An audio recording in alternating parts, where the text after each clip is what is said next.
Iron சத்து மிக்க கருவேப்பிலை தோசை ரொம்ப ரொம்ப டேஸ்டியான தோசை எப்படி செய்யலான்னு பார்க்கலாம் வாங்க.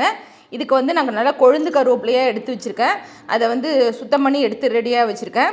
இதுக்கு வந்து நான் ஒரு டம்ளர் ஒரு 150 கிராம் அரிசியை ஊற வச்சு வச்சுருக்கேன். நான் வந்து இட்லிக்கு அரைக்கிறதோடு சேர்த்து அரைச்சதுனால உளுந்து வெந்தயம் அதெல்லாம் தனியாக ஊற போடல. நான் உளுந்து அரைச்சது அதிலே ஒரு கை உளுந்தோடு சேர்த்து அப்படியே வந்து அரிசியும் போட்டுட்டேன். நீங்கள் வந்து 1 டேபிள் ஸ்பூன் வந்து உளுந்தும் ஒரு அரை டீஸ்பூன் வந்து வெந்தயமும் சேர்த்து ஊற போட்டுருங்க.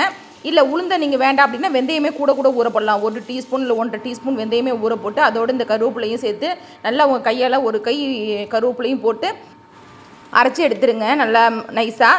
கொஞ்சம் அரிசி ஓடினதுக்கப்புறம் இலைகளையும் கொஞ்சமாக போட்டிங்க அப்படின்னா நல்லா அதுவும் அரைப்பட்டுரும் உங்களுக்கு. சப்போஸ் வேணும் உங்களுக்கு அரைப்படாது அப்படின்னா கட் பண்ணி கூட சின்னமாக கட் பண்ணிவிட்டு கூட நீங்கள் போடுங்க. அது நல்ல கொழுந்து கருவேப்பிலைனால நல்லா நைஸாக அரைப்பட்டுடுச்சு.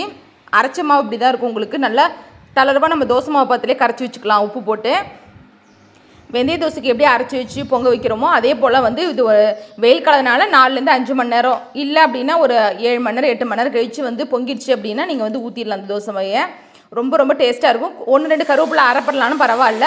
இது வந்து தோசையிலே நமக்கு வெந்துடும். இது நீங்கள் குட்டியாக அதுமாரி ஊற்றிட்டு சுற்றியில் நல்லெண்ணெய் விட்டு மூடி வச்சு வேக வச்சிங்க அப்படின்னா சூப்பராக வாசனையான கருவேப்பிலை தோசை ரெடி ஆகிடும். இது ரொம்ப அயன் சத்து மிக்கது. நிறைய பேர் நம்ம அனிமிக்காக இருக்கும், என்ன செஞ்சு சாப்பிட்றதுன்னு யோசிச்சுட்டே இருப்போம். கண்டிப்பாக இது ஒரு தடவை செஞ்சு பாருங்கள்.